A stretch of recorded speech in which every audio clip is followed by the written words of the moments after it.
Qui c'est qui me dérange? Bouygues Télécom.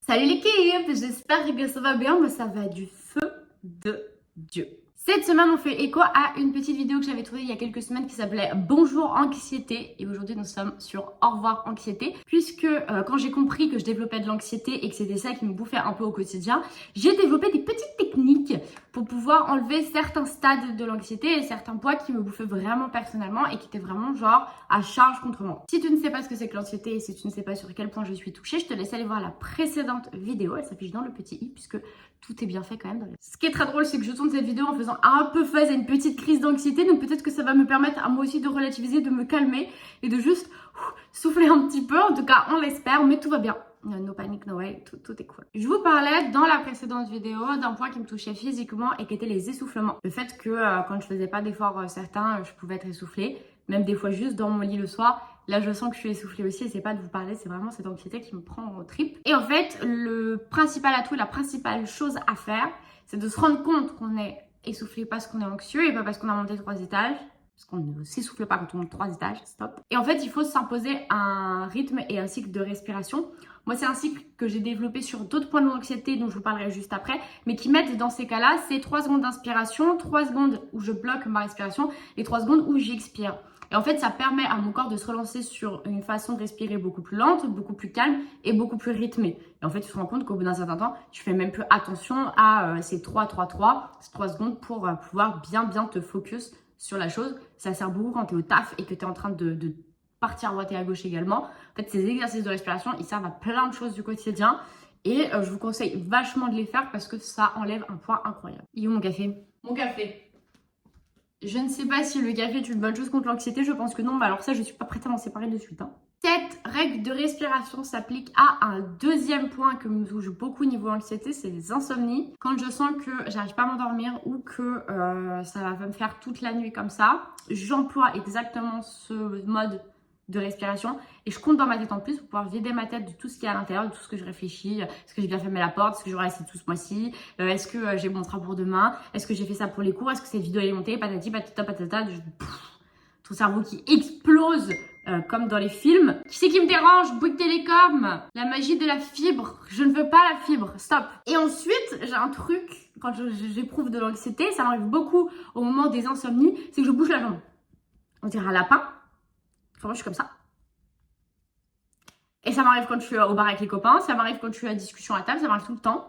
Et du coup, pour éviter de bouger le pied comme ça, et que du coup, ça maintienne mon cerveau éveillé, je bouge mon doigt dans ma main, mon pouce, et en fait, ça va se calmer tout seul.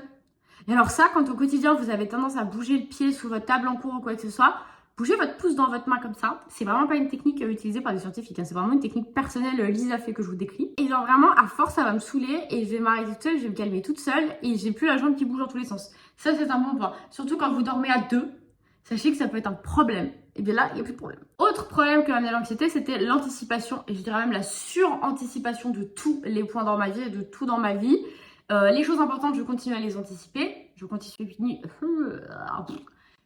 à anticiper tout ce qui est je dois partir à droite ou à gauche, Thomas doit venir, je dois aller voir Thomas, je dois aller voir mes copains, je dois aller voir mes copines, il faut que j'en chichi, il faut que j'en fasse ça, je dois me prendre avec machin ou machine. Ça me prend beaucoup d'énergie et du coup je priorise. Je ne sais pas parler aujourd'hui, je priorise cette partie de mon anticipation contrairement à des choses toutes bêtes. Par exemple, j'avais tendance à suranticiper tout ce qu'il fallait que je fasse dans ma semaine de travail. Maintenant je sais ce que j'ai à faire à la fin de la journée de travail, fin de la semaine de travail. Et en fait la veille au soir je me fais une to-do list de ce que je vais faire le lendemain. Comme ça, là je sais que pour demain, pour mardi, ce soir je m'aurais fait ma toute petite to-do list. Souvent c'est dans mon lit tranquille avec un petit truc Canva pour que ce soit mignon et tout, une to-do list sympa.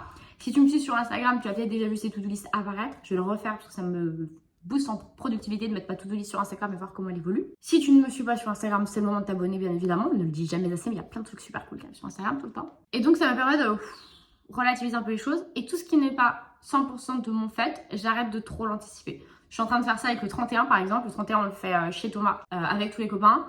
C'est Thomas qui doit gérer. Il y a plein de trucs qui m'arrivent dans la tête tout le temps en mode anticipation. Donc quand j'ai beaucoup trop d'anticipation, je vois un message disant faudrait que je gère ça pour le 31, c'est dans 20 jours, c'est toujours pas calé. Lui, il est dans la pas anticipation de rien du tout dans sa vie à part son pro, donc je peux vous dire que c'est un challenge au quotidien d'être avec quelqu'un qui n'anticipe rien du tout, et qui se projette sur rien du tout quand toi tu es bourré d'anxiété par rapport à ton anticipation. Mais ça m'aide un peu à faire des efforts là-dessus. Autre point qui était vachement handicapant au quotidien, quand je fais preuve de phase d'anxiété, je suis méga, giga, excessivement irritable. Tu peux me dire quoi que ce soit, ça va me démonter la tronche. Ça s'est passé pendant les awards, c'était plein d'anxiété, j'ai reçu plein de retours négatifs, qui étaient constructifs, j'avais pas vu que c'était constructif, enfin ça on en parlera dans une vidéo un peu dédiée.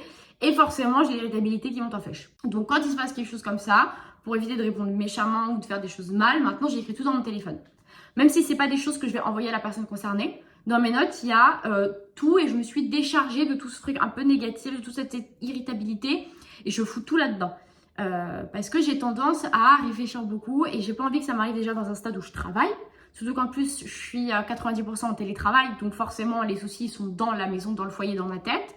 Donc quand je suis en télétravail, il est hors de question que toutes ces pensées négatives et d'irritabilité me viennent. Et ça me permet de décharger ma charge. Certaines fois, quand je me rends compte au bout de 2 ou 3 jours que c'était avéré, que c'était vraiment un problème et que ça venait pas que de mon anxiété, j'envoie à la personne avec les dates et le contexte, en lui disant ça n'avait peut-être pas de réponse, mais voilà comment je me suis sentie, voilà ce que j'ai ressenti à ce moment-là, voilà pourquoi ça m'a blessée, ou que ça m'a irritée, ou que c'était pas forcément bienvenu. Et des fois, je supprime ma note et c'est fini, on n'en parle plus et on passe à la suivante, quoi. Un truc qui va avec l'anticipation suranticipé, c'est je suis tout le temps en état d'alerte. Ça, c'est quelque chose que j'ai du mal à corriger et que j'essaye de corriger aujourd'hui. Je laisse les choses gérer pas mal de choses. Je suis en état d'alerte pour plein de trucs de mon quotidien. Ce qui est drôle, puisque pour d'autres, je ne suis pas du tout. Genre là, je viens de prendre mon train pour partir demain travailler à Paris. Je ne l'avais pas pris avant là, il y a 1 heure, alors que je pars demain matin à 6h50 au train, quoi. Tout ce qui est en état d'alerte, j'essaie de le diminuer grâce à moi et moi seule, c'est un peu compliqué, donc je me focus beaucoup sur les autres. Des problèmes avec le RERB la semaine dernière, c'était infernal, je sais pas si vous avez vu les images sur Brut, mais franchement, j'ai failli mourir, étouffée dans les gens comme ça, dans les transports. J'ai mal à la gorge, je sais que c'est parce que j'ai chopé une couille ce jour-là, c'est obligatoire. Mais du coup, j'envoyais des messages à tout le monde en disant « Oh, je crois qu'il passe dans 25 minutes, ça me fait chier, et ça me permettait de descendre mon niveau d'alerte, de regarder des vidéos, m'asseoir, tout ça, c'est pas de temps, on respire, on y va. » Et dernier point que j'arrive à gérer maintenant, c'est les crises de panique. J'étais méga, giga, excessivement sujette aux crises de panique. J'en faisais tout le temps, crise de panique, crise d'angoisse, crise de pas tachycardie, tremblement là. J'ai plus le mot. J'en ai refait une la semaine dernière, j'avais pas fait depuis tout ça. Au moins. Et c'est parce que maintenant j'arrive à les sentir venir et à les calmer tout de suite. Je pense à des choses qui me rassurent, je pense à des moments où j'étais en bien-être total, je pense à des bons souvenirs et du coup je reste calme. La semaine dernière c'est parce que j'étais dans un contexte où j'étais faible psychologiquement, j'étais en état d'alerte, j'étais en état d'anticipation, j'étais anxieuse, j'étais pas bien, enfin il y avait tout qui montrait que j'étais vraiment à fond dans de l'anxiété, donc forcément j'ai pas réussi à la retenir celle-ci. Mais celle pendant le RERB, de crise de panique, je l'ai retenue et j'ai réussi à gérer la chose au mieux. Ça dépend de toi. Je sais que moi, comme je les sens monter, ce qui me calme le plus et ce qui m'aide le plus à me focus et à me détendre, c'est de penser à des moments où j'étais en bien-être total. C'est des moments bêtes, que ce soit un moment en famille où tu es super bien, que ce soit le Grand Prix de Spa ou les awards, ou même s'il y avait un peu d'anxiété, c'était que du bonheur et de l'amour en continu. C'est des choses qui permettent de redescendre. Voilà, ça c'est mes petits tips sur certains points d'anxiété. Je sais pas si ça peut t'aider ou pas. Si vous avez d'autres tips, je vous laisse débattre et en parler dans l'espace commentaire. C'est fait pour ça. Ça va peut-être m'aider en plus sur certaines choses, de savoir comment vous gérez votre anxiété si vous en avez. Encore une fois, je suis anxieuse et j'ai de l'anxiété. Je l'ai diagnostiqué moi-même. Je suis pas allée voir un spécialiste pour le faire, donc peut-être que j'ai pas de l'anxiété, mais j'ai des phases anxieuses. Moi, je pense que ça en a, mais je ne parlerai pas à la place d'un spécialiste. N'hésitez pas à me dire ce que vous avez pensé de cette vidéo comme d'habitude. On se retrouve la semaine prochaine, même endroit, même heure. Bisous l'équipe.